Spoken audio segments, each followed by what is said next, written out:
Hey everyone, welcome to the official launch video for BetSweatWin Analytics and our lineup optimization site, BetSweatWin.com.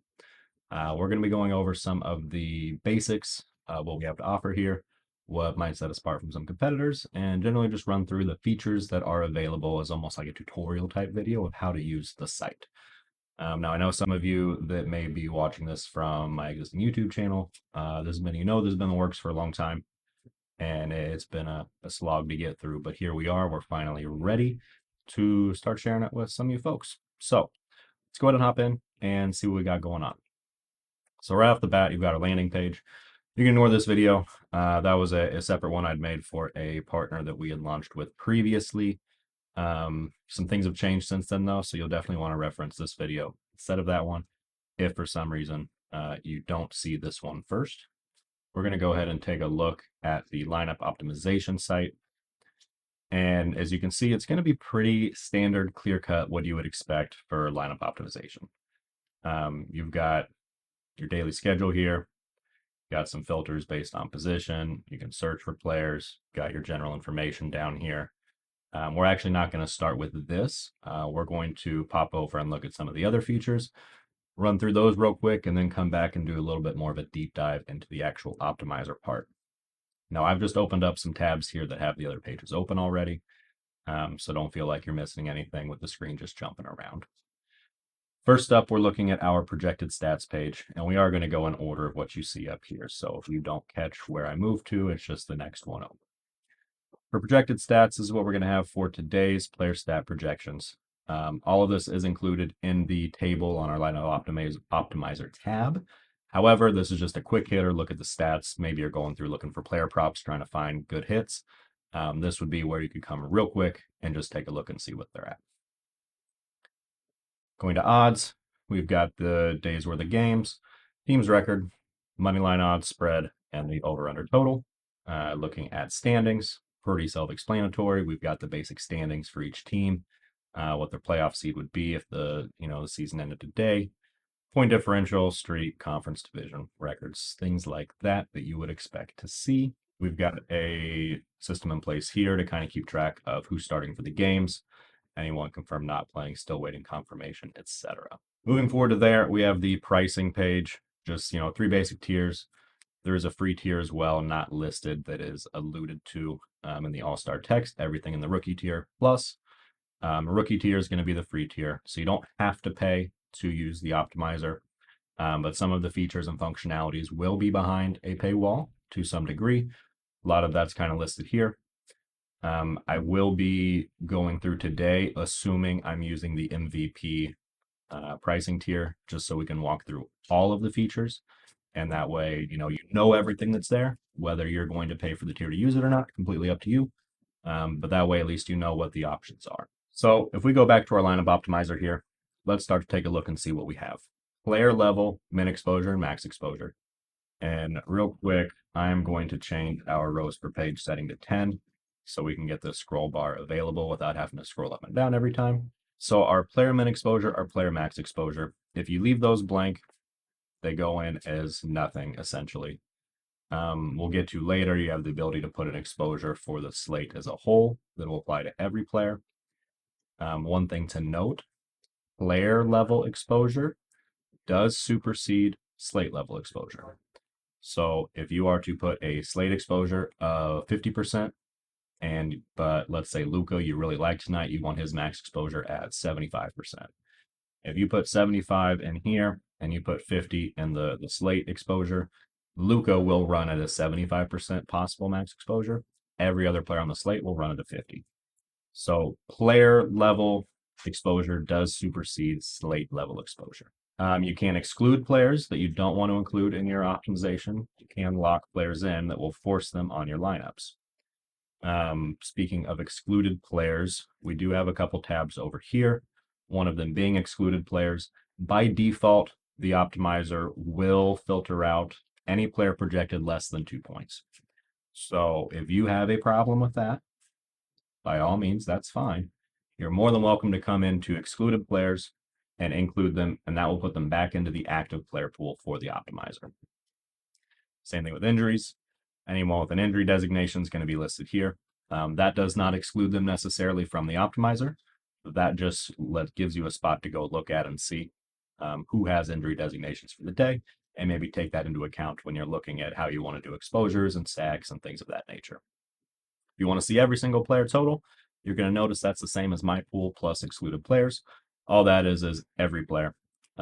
My pool is going to be every player minus who's in the excluded players tab. So getting back into here, exclude players, lock players.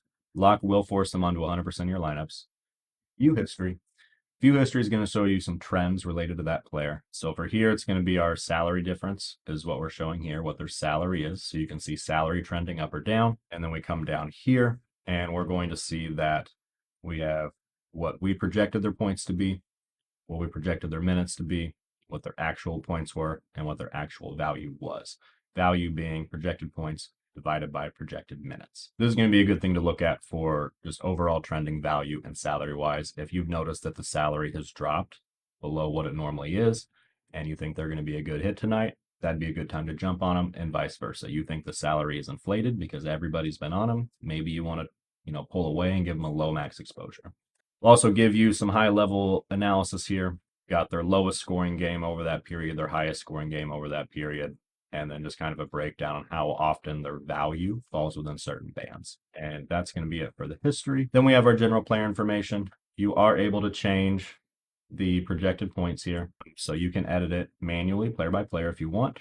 Another feature we'll see later is going to actually be uploading your own sheet with your own projections that will update the table for you. And you'll see the value does update automatically as you change this. So you do get a live look at what the value will or would be based on that output. And other than that, general stuff you see just about everywhere. There's nothing too crazy about, game, team, start time, things like that. And then we include our projected stats on the right. These are the same stats you're going to see in the projected stats table. That's a standalone page that we looked at. From there, let's take a look at some of the features, because again, that was just the basic bare bones, what's displayed on the table, right? So up here, you'll notice we have the games for the day. All of them are nice, colorful images. I'm a Celtics fan. Get them Lakers out of here, right? So I want to filter out Lakers players from my current view of the table. I can do that. That will remove them from the view. Notice excluded players in my pool is unchanged by this, though. This is merely a filter on what you're looking at. It does not impact who gets fed into the optimizer. So now let's take a look at our actual optimizer options. And these are going to be the high level things you can feed into the optimizer. And again, fair warning, some of these may not be available to you based on the tier that you join at. So first thing up is our total player exposure. That's going to be our slate-wide argument. So whatever we put in here will be applied to every single player in the slate that does not otherwise have an exposure associated to them. Next up, max players from same team. The default for FanDuel DraftKings is going to be 4 for NBA at least. That can vary by sport, that can vary by game type. At this point in time, we do not support the single game contests. So we're only looking at the standard game types from FanDuel and DraftKings. Classic, I think is what DraftKings calls it. FanDuel, I'm blanking. It might just be standard. I'm not sure. So 4 is the default from there. We've added the ability to limit that across the board. If you only want 3, you only want 2, you want to make sure you spread your player selection out across all teams. But the maximum allowed is 4 by FanDuel and or DraftKings. Now, random standard deviation is the random deviation, possible random deviation assigned to each player's fantasy output for every single lineup iteration. So the way to think of that, if we take, let's say we take LeBron down, we'll say this is 50, right? LeBron's at 50. If I put a random standard deviation, we'll say of 0 first, every single lineup generated will utilize the exact point value shown in the table. No deviation whatsoever. If we put 20, a random deviation of 20, and we'll use LeBron as the example because 50 is a nice round number that's easy to work with. 20% of 50 is 10. Okay? That means every single lineup that gets ran through the optimizer, LeBron James' fantasy point value associated with that lineup run will be between 40 and 60. It will have a plus minus 10 in either direction. And that is going to be our random deviation here. And that you will enter a whole number that gets converted to a percent. And that will be applied to every player across the board for every lineup iteration. Optimize lineups, we're looking at number of lineups we want to optimize. Pretty straightforward there. The number you're allowed to do in one run will be dictated by the pricing tier that you join at. Restrict 2 centers from the same team. So we've got a couple pre-canned rules here, just high-level rules of things, NBA specific, because that's what we have available now. Restricting 2 centers from the same team. Very unlikely 2 centers from the same team both have a good enough game that they're worth having on the same lineup, right? It's possible. Anything's possible, but highly unlikely. So that'll keep 2 centers from being on the same team. And a global game stack rule here. Now, this is a little bit different than just what you're thinking of with game stack. This is, do you want an arbitrary game? Any of them. Doesn't matter which one. Just do you want every single lineup to stack a game? Yes or no? If you do, check this. You will not get to pick the game or the players from the game, but you will be able to say you want to make sure every single lineup has a game stacked. Total number of players stacked from the game, minimum from one team, just to force it to mix between 2 teams. If you have this at 0, that means that it could be a game stack that in reality is just a team stack because it's not mixing between the 2 teams. It's just taking everyone from one. So having 1 here would force it to, at the most lopsided, be 3-1. A 2 would force it to be 2-2 in every single lineup. So up to you on that. That will need to be less than or equal to half of the number of players rounded down. So if you wanted 5, 5 divided by 2 is 2.5. Your min from team could be no more than 2 because your min from team at 3 would require 6 players being taken, and that breaks the rules of this stack. And max exposure is the max percentage of lineups any one game can be stacked for. So 50% means 50% of your lineups could be stacked Lakers Knicks, 50% could be stacked Golden State Atlanta, right? If we have this down to 20%, that's going to be pretty much all games will be stacked equally with this rule. And that rounds out our optimizer settings. We want to take a look at our advanced settings here. We've got player groups, team stacks, and game stacks. Player groups are going to be pretty self-explanatory. Think of it like a player stack plus, right? On a player stack light, player stack plus. It's going to be a player stack with a little bit extra.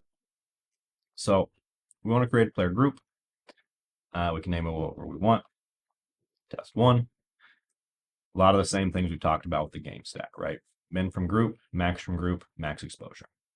Curious thing here is you're setting a min and a max from the group you define. So that opens you up to not just have a stack of I want, these players stacked on 10% of my lineups. It's from this group of players that I identify. I want, we'll say at least 2 on every lineup, no more than 4. And I want that on 100% of my lineups, right? And in this instance, we're doing stars. So let's say we like Luka, Giannis, Spider, Sabonis, Braun, Wemby. Let's say that's our key list for the night that we've identified between projections, minutes, blowout potential, overtime potential, matchups, and whatever trending analysis you can use to identify a player that will have a good game. We've done all that, and we've identified these players as the have-to-have guys on any lineup that's going to win. They're going to carry the night. They're going to be the, out of the whole night, probably 3 of our top 5 overall scorers are in this group. So we're going to need some of them.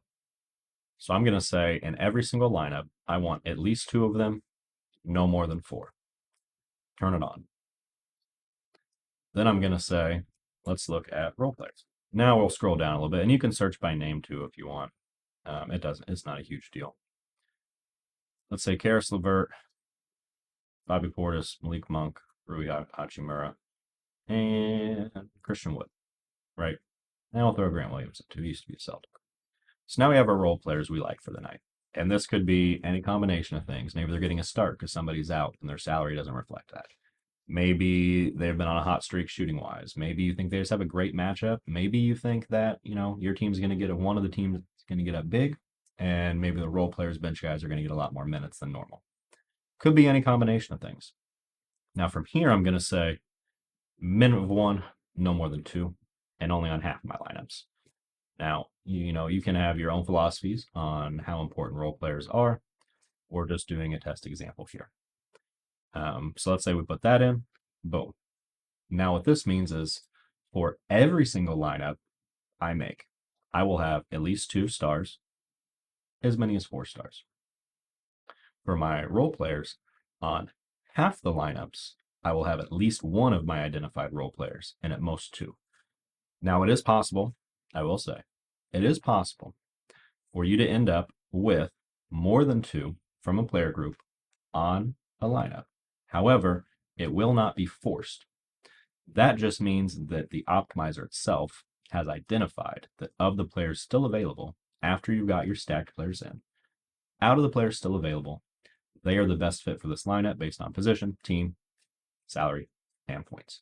So what the maxes really mean here is the max that they will force on to satisfy the rules for this player group, not the maximum total possible, because they can get added on after the fact as just a player added to the lineup. Team stack, exactly what you think it is. Team stack Knicks. I want 3 Knicks, but I only want this exposure on 20% of my lineups. You can pick the positions you want. Obviously, I want Jalen Brunson. But I like their shooting guard too, and we'll say power forward. So out of these 3 positions, I need 3 of them on 20% of my lineups, and I'm going to select New York as the team. Boom. Now, 20% of my lineups will be stacked on the Knicks with 3 players, and all 3 of those players will come from either the point guard, shooting guard, or power forward position. Now, that does not mean they're starting. They could be a bench player, but that's where it comes important, narrowing down your player pool, because these types of rules don't factor that in. You could make a starter group and a bench group as a player group and make your own rules about that. But for team stacks, it's just the team, position, how many. Game stack's going to be exactly what you think it is. We'll say Milwaukee, Dallas is this game stack, and you can name it whatever you want. I'm just naming it this so it makes sense for us. Let's say I want at least 3, no more than 6 on 25% of my lines. Let's say I think that's going to be a shootout, close game. I want to make sure I'm stacking that game. And I want to stack everything except the center, and that's going to be Milwaukee, Dallas. Now, that is not the same thing as the global game stack we went through on the first, the optimizer page. This is specific games that you choose. You can make as many as you want, toggle them on and off as you go. And for uploading your own projections, you can download an example template. We do have this here. Must have exact headers. You may add additional, but these are a must. They cannot conflict with the header names as what we already have. So essentially, you can have, if my Excel wants to open, you have this very simple data set that comes from the site. Player ID, player nickname, fantasy point per game. You can add in other information here if you want to do some analysis in the same sheet so you're not doing VLOOKUPs and copying and pasting things from one spot to another. More than welcome to. You can delete it all before you re-upload it. More than welcome to. You can leave it in here if you want, but these need to be the first 3 columns, and you cannot have columns that conflict with these names. Okay, these need to be standalone, nothing like it on the sheet. Contents can be similar, but the header is what we're looking at to pull that column from, so that needs to be there. Then all we do is we choose our file, we go ahead and open, successful, we can close, and if we change the values, they would all be here. And as you can see, we have all of our settings still here, so nothing was erased. As long as you do not refresh this page, those will stay for you. So we're going to take a couple things off just so we can see what our optimization is. There we go. So now we've got lineups. You'll notice after you optimize, you'll get a new pop-up here. And real quick before we open, you can see we've got some information here. So that's going to be our number of lineups divided by total lines. So 20% is Giannis, 40% De'Aaron Fox, 20% Vic, 20% LeBron, right? So we can get a quick little analysis there. You can also come in and look at your lineups and see, you use 30 players, you use 9 teams. We use Chicago a lot. And then you can see your lineups, total projected, total salary, minutes, usage, etc. The projected will reflect If you use random deviation, the projected will reflect the actual number that was used for that player. Okay. So you might notice two lineups very similarly with one player difference. And if you're really nitpicky going through to make sure we're not doing something finicky here for you, you might notice that it is different. The scoring differential is different than what it should be based on these numbers. And that will only happen if you are using the random deviation. Okay. Just to be clear on that. Now we've got our lineups here. We are cool. Now we can export our lineups. Let's take a look-see-do there. And we can see that it is in a pretty good format to be able to go copy and paste this into an upload sheet for DraftKings or FanDuel, right? And that is pretty much what we've got here. That's all our core functionality.